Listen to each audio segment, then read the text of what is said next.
That first day you got to ESPN. Yeah. What were you thinking? I was thinking, wow, I was such a New York City person, right? And here I am in Bristol, and the night before my first show, it's a Tuesday night, and I go to the local movie theater. This is unbelievable. I am the single only person in the theater. This is no exaggeration. And I think they're not going to show it. Why would they show it? They'll give me my money back, and I'll go about my business. And what'd you see? I don't remember the movie. It's the back of my mind. So the guy taps on the glass, Dan. Are you ready? I'm like, yeah, I'm ready. And they showed the movie. But, there was no easy starting place then, right? ESPN2 hadn't started. There was no ESPN News. There was no ESPN Radio. There was no .com, obviously, none of that.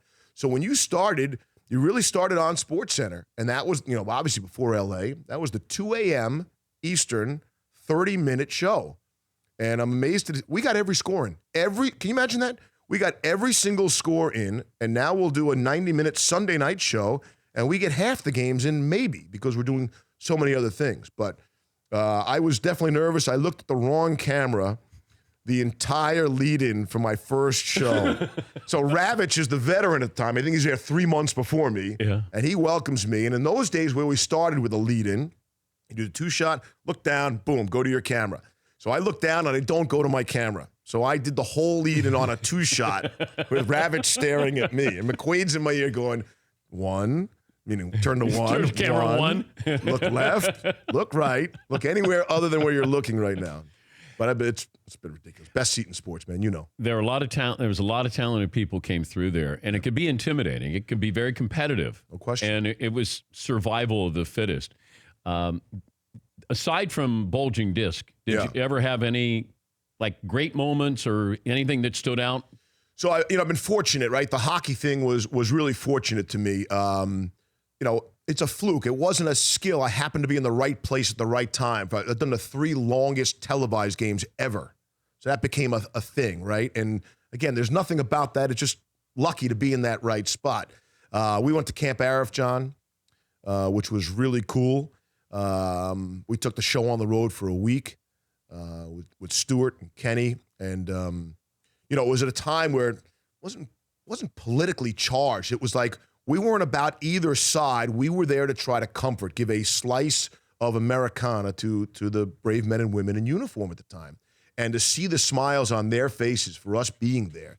And the most awkward thing was it's a thank you fest, right? They're thanking us for coming, right? And we're like, no, we thank you. We're here for you to make them smile. And so we got there the first night, and they were lined up, and they set up this giant hall, and it was for an NFL preseason game. Based on the time difference, it worked out perfectly, and they were just so happy for any kind of normalcy. Yeah. And, they had non-alcoholic beer, right, and popcorn and signs and cheering for their team, whatever. It was just, I don't think I could do anything else at ESPN that will ever top that.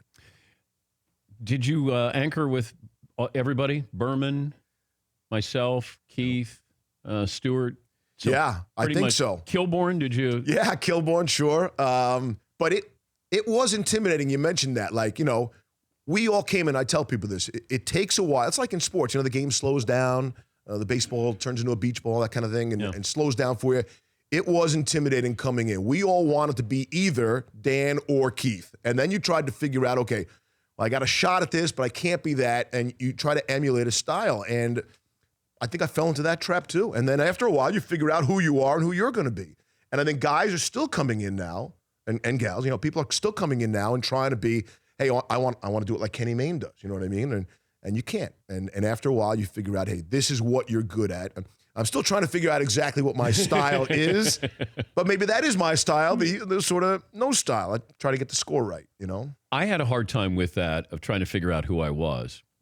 And it may, for the audience, it may sound foreign. They may go, well, just be yourself. It's the hardest thing because you don't really know who you are.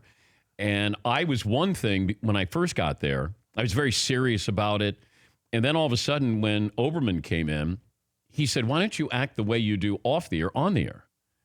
And as simple as it sounds, I was like, I had this epiphany where I went, oh, okay. Right. All right. I waited for somebody to say it's okay to have fun here. And then all of a sudden we had a little too much fun.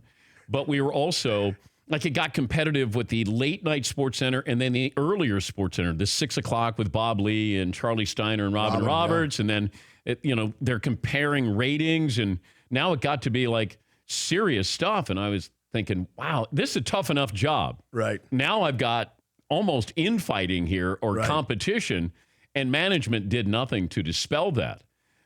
So it was one of those where you're going, all right, and let me see. I survived 18 years, and I was lucky to survive 18. Probably should have survived like 15. But were you in the building all 18? Like, you didn't do any play-by-play, as I recall. So you really, even studio on the road for the big events. I was there. I was always there. Right. And always at 11? Did you ever dabble at 6? I did 6 the last 3 years. Oh, right. Yeah, I had your own show, right. Thanks for watching. They made it the Dan Patrick Show at 6. Yeah.